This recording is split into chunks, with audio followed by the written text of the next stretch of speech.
A very good morning, students. Today we are going to discuss about the features of democracy from the chapter What is Democracy? I hope you all are ready for it. So let's move ahead. Good morning, ma'am. We are ready to know. Okay, so the very first feature of democracy that we will study is that the major decisions are to be taken by elected leaders. Here we take the example of Pakistan. The year is 1999.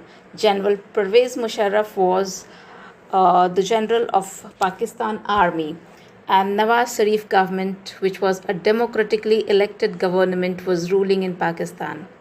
So Nawaz Sharif, taking advantage of his post and position, he goes for a military coup in the year 1999 and deposes the democratically elected government of Nawaz Sharif. He deposes that government and establishes himself as the chief executive of Pakistan.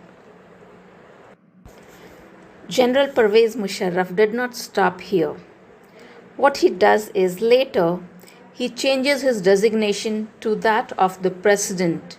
So he becomes the president of Pakistan, a self declared president of Pakistan.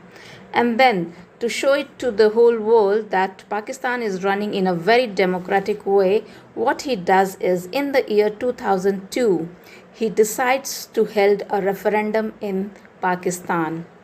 Okay, referendum is held on specific issues. The people have to vote. So the people voted in Pakistan, and finally the result was that Pervez Musharraf got the majority of votes, and he establishes himself as a ruler who is chosen by the people. But the fact was not this, rather it was far away from this. But as you said, ma'am, people voted for the General Musharraf in the referendum. Were people in his support? No, children. General Musharraf was not the choice of the people of Pakistan. As claimed by the Pakistani media, the human rights organizations, and democracy activists, this referendum was based on malpractices and fraud. So the result of the referendum was not to be trusted. So it was all in the hands of army, the military of Pakistan, under the leadership of General Pervez Musharraf, was working on all these plans. Oh, it was that. So what we see is that all the major decisions that were being taken under the presidency of General Pervez Musharraf related to the country, and all the decisions of the cabinet during his regime that were not the decisions of an elected leader.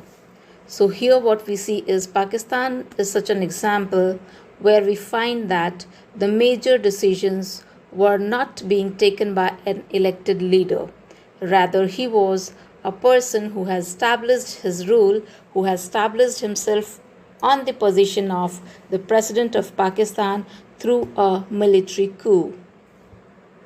Yeah, he was not elected. I got the point. So what we see is that in China, if you want to contest election, you have to be a member of the Communist Party of China or the member of 8 smaller parties who are the allies of the Communist Party of China. So in a way you can say that although people who get elected to the Chinese parliament, that is Quango Renmin Daibao Dahui, National People's Congress. If you are a member, if you want to get elected as a member of the National People Congress, you have to be from the Communist Party of China or its 8 smaller friends or allied parties. So in a way, only single party is ruling over there. Oh, I had no idea of such a system. The next country we are going to talk about is Mexico. Mexico became free in the year 1930. From the year 1930 till 2000, what was going on in Mexico was that a single party, PRI, Institutional Revolutionary Party, this was the party which kept on ruling So we will see what was the trick applied by this party that it was able to rule continuously for so many years in Mexico. Was it ruling on a free and fair electoral competition basis or not? So let us have a look at the various policies that this party had applied in Mexico to remain in power. What about the other parties in Mexico, man? There was no scope for any other party in Mexico. We will see what were the reasons. In Mexico, elections are held after every 6 years, remember. Unlike India, the elections are held in India at an interval of 5 years. Okay, but in Mexico, elections are held after every 6 years to elect their president. Okay, they have a presidential system. So next, what did this PRI do? The very first thing it did was opposition parties did contest elections but never managed to win. So, what was unique about PRI that it won all the elections? The PRI was known to use many dirty tricks to win elections. So, let us see what were these dirty tricks point wise, children. You must note down these or underline these. It's in your book. Okay, man. Whenever the PRI called for a meeting, all the people who were employed in government offices, they had to attend the party meetings. This is the first thing to be noted. Secondly, the teachers of government schools, they used to force parents to vote for PRI, which is not seen, not heard anywhere in the present world. Thirdly, media ignored the activities of opposition political parties except to criticize them. So, media was also supporting the PRI party. Sometimes the polling booths were shifted from one place to another in the last minute. So, shifting of polling booths made it very difficult for the people to cast their vote if they are unknown where to go, and if the place is a distant one out of their reach, they cannot use their voting rights. So these tricks were used by, as I told you, the voting booths were shifted from one place to another in the last minute so that people could not exercise their voting rights. Okay, so the PRI also spent a large sum of money in the campaign for its candidates.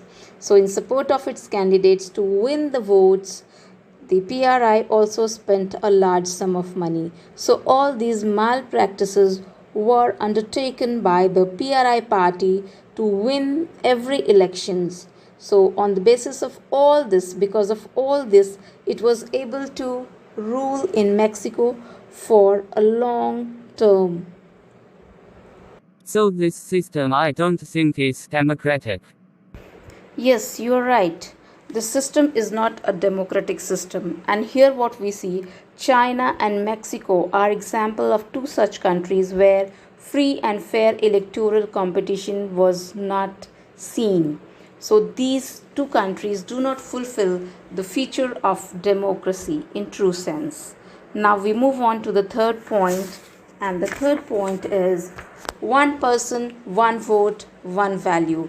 This is the third feature of democracy, that one person has the right to cast only one vote, and that vote count is only one. The value of the vote is one. So we will see some example of countries where the situation is something different. It is not like one person, one vote, one value. So let us see what are those countries and what is the condition in those countries. Oh gosh, what all goes on in the world? I could never imagine that such practices are going on in this world. The very first example is of Saudi Arabia, where women do not have the right to vote. More than this, Saudi Arabia follows a monarchical system. So there is discrimination on the basis of gender, what we see in the right to vote. Secondly, the second example is of Estonia. It's a neighboring country of Russia. So many Russians have settled there from the time of its establishment. So from the time it came into existence. So here the Russian minority people, they find it difficult to get the right to vote. So they have to struggle for their right to vote, the Russian minorities. They have to struggle a lot. The third country is Fiji. In Fiji, what happens? The indigenous Fijis they have more value. Their vote has more value than that of an Indian Fiji. So these three countries give us a distinct example. It means in these places one person, one vote, and one value is totally absent. The other feature of democracy I'll take up in my next video. Till then, goodbye. Bye, ma'am. Thank you.